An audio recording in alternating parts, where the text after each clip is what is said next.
మీకు సార్ జన్మలో మరవలేం సార్. ప్రాణం ఉన్నంత వరకు మీరే మాకు నాయకుడు సార్, ఇంకొకరు లేరు సార్. మాకు ఇంత మంచి నాయకుడు నేను కూడా 47 సంవత్సరాలు చూస్తున్నా సార్. అనేక మంది చూసిన, కానీ రకరకాల మనుషులు ఉంటారు. చెప్పేది ఒకటి, చేసేది ఒకటి. కానీ మనస్ఫూర్తిగా సహృదయంతో చల్లటి చూపుతో సహాయం చేసినటువంటి వ్యక్తి మిమ్మల్ని చూశాను సార్. నేను ఇక్కడ చాలా మంది మంత్రులు, ముఖ్యమంత్రులు చూశాను. ఆ విధంగా మీరు ఒక మా కాన్సెప్టే కాదు, రాష్ట్రమంతా కూడా సుభిక్షంగా జరుగుతా ఉంది సార్. కోట్లాది రూపాయలు, లక్షలాది రూపాయలు పంటలు పడుతూ ఉన్నాయి. దేశమంతా కూడా ఎదురు చూస్తున్నారు సార్.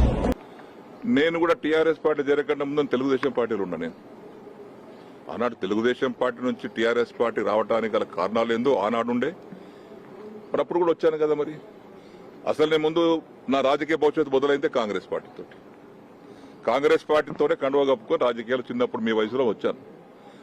మళ్ళా కాంగ్రెస్ పార్టీ, తెలుగుదేశం పార్టీలో 27 సంవత్సరాలు ఉన్నాను. దాని తర్వాత టీఆర్ఎస్ పార్టీలో ఉన్నాను. ఇప్పుడు చివరగా రేవంత్ రెడ్డి గారు చేస్తున్నటువంటి కార్యక్రమాలకు నేను మెచ్చి నచ్చి ఆకర్షితులై వారిని బలపరచాలి, వారి నాయకత్వం బలపరచాలి. యువకులు వారిని మనం మంచి విధంగా సమర్థించినట్టయితే రాష్ట్రం బాగుపడుతుంది. వారికి ఓపిక ఉంది, వయసు ఉంది. ఇంకా 20 ఏళ్ళు రాష్ట్రానికి నాయకత్వం వహించేటువంటి ఓపిక వారికి ఉంది. అటువంటి వారిని మనం ప్రోత్సహించాలి. మాకేం అవసరం లేదు, మా వయసు అయిపోయింది, మేమే ఇంకా పదవుల కోసం దానికోసం దీనికోసం కాదు. పనిచేసేటువంటి నాయకులు మనం సమర్థించాలి గట్టిగా, మనస్ఫూర్తిగా ఉద్దేశంతో వారి వెంబడి ఈరోజు రావడానికి సిద్ధపడ్డాను.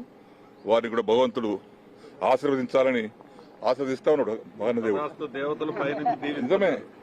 చూడండి ఎంత శుభ సూచకమా. కాబట్టి భగవంతుడు ఆశీర్వదిస్తున్నాడు. కాబట్టి వారి నాయకత్వంలో నేను పనిచేయడానికి సిద్ధంగా ఉన్నాను. మళ్ళీ మాట్లాడదాం.